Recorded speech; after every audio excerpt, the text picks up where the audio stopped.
My humble respect to Guru Mahan, Guru Piran Sivasangaran, Guru Piranyo, fellow Jnanis. Today I'm going to continue chapter 16, the second part of chapter 16 on economics and why economics is really important.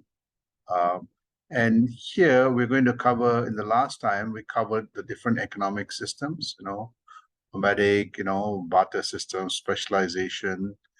And then we became more and more knowledge intensive, and we see that the use of science, technology, innovation is crucial for economic development. So there's a sense of development that the human species was taking place, and particularly in the way we produce, distribute, consume products and services. Increasingly, we're using knowledge. More recently, also, we see that as we enhance our economic development, we get all these resources from nature, and there is a sense that sometimes we exploit nature too much, that it eventually runs out of resources, or we tend to adversely impact the environment, and which has a direct impact on both the economics and human health. So the big push towards more wisdom-driven or values-driven, economic development, or what we call nature-centric economic development. And I'll speak about this more in the context of the Sustainable Development Goals and why it is very important for us to manage our planet and our resources more effectively. So we see that traditional economic development, we have economic development is very important. Swamiji emphasizes a lot on the economic development and prosperity of our human species. Plus, we also have, on one hand, we have economic development, we also have planetary health. Because most of our economics, our resources, our agriculture, our minerals, everything comes from Mother Nature and the planet. And if the planet is not healthy, then we see that we would not get the resources, and more, severely, or more, the other side of the coin is that when environment is polluted, it directly impacts our health and well-being and all other biological species.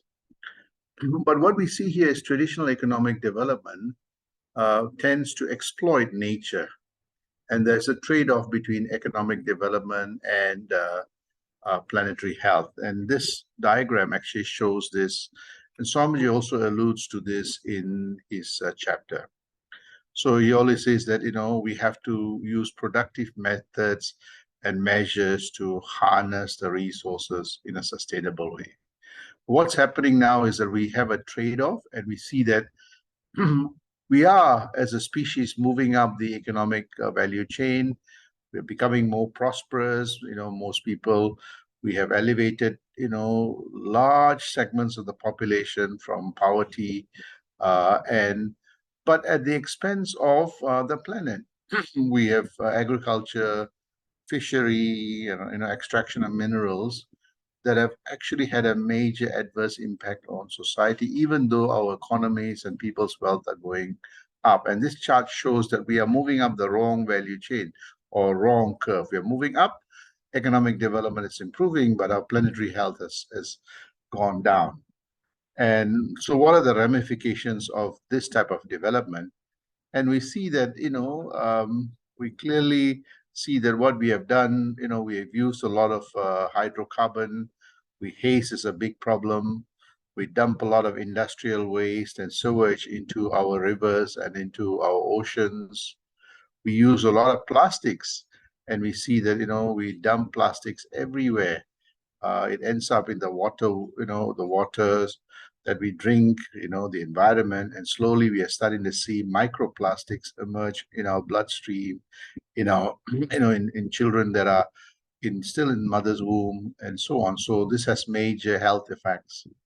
We also have industries that pollute, and if you see the picture here, we have major pollutions. The industries that are emitting hazardous gases to the atmosphere, which many of us are breathing. And you see that the incidence of lung cancer, incidence of asthma, incidence of heart diseases are all going up at the expense of economic prosperity. We also are seeing that we are clearing land for industrial development. We're also clearing land for homes and so on. And in the process, we are actually deforesting many of our natural forests that has been there for millions of years, that is providing oxygen and various support services, many habitats that essentially live off the forests and jungles are being wiped out. So in the process of deforestation, we are also slowly starting to see many species become extinct. So the whole ecosystem is being disrupted by human activity. So this is what we call Anthropocene. Anthropocene is actually, there are forces that changes the economic systems, the earth systems. It could be natural forces, but one of the forces that is making major changes to the Earth's natural system is human beings itself and human activity. That's what we call Anthropocene. So deforestation is one of the major challenges many countries face. We also see that the wide use of plastics, biodegradable, that ends up in our, waste, dumps, and also, and many of them end up in the groundwater and rivers and lakes and so on. Other natural disasters that we are seeing is that, with climate change, we're starting to see a lot more floods, landslides. We also, some places, a lot of water, landslides, and also flooding. But we also see, on the other hand, there are parts of the earth that do not get water. The land becomes really parched, nothing grows on it. And in some countries, we see that the heat is so intensive that the forests are burning. So in the process, we see that it releases hazardous gases. So we see that climate change is having a major impact on the various ice is melting, the sea levels are going up, flooding is increasing. That has a chain effect on landslide and so on. So we're starting to see natural disasters that are a result of man-made activities. So, and we also see that the ice is melting in many parts of the world, and that's increasing the sea levels. So, and we see that now, one of the other things also we see is that, so we clearly see that economic development and planetary health, are at odds. We are, exploiting nature in such a way that, we're not going to have, some of the resources for future generation. But more seriously, we are actually adversely impacting the health and well-being of every other biological species and the future generation, as we start seeing a lot more contaminants and microplastic ends into our bloodstream that is going to change the DNA of the future generation. So this is a major challenge that humanity is experiencing because of our own activities. Here's another example of how the forest is being, taken down, and in the process, natural habitats of the orangutan and other species are at threat. So this is a picture that shows that the orangutan is trying to stop a crane from, destroying its habitat and its children and family. So again, even the animals are now reacting strongly against human activity because they themselves are at the corner of, the brink of extinction. So this is very serious. We are in a very, serious crossroad. Here again, we see that, all the things that we're doing, a lot of pollutants are making its way, very, very hazardous pollutants, arsenic and many things that are ending up in the water and, various water systems that we drink.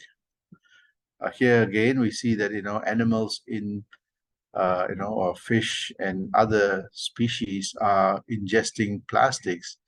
Eventually, we start consuming these fish and other seafood, and it ends up in our own system.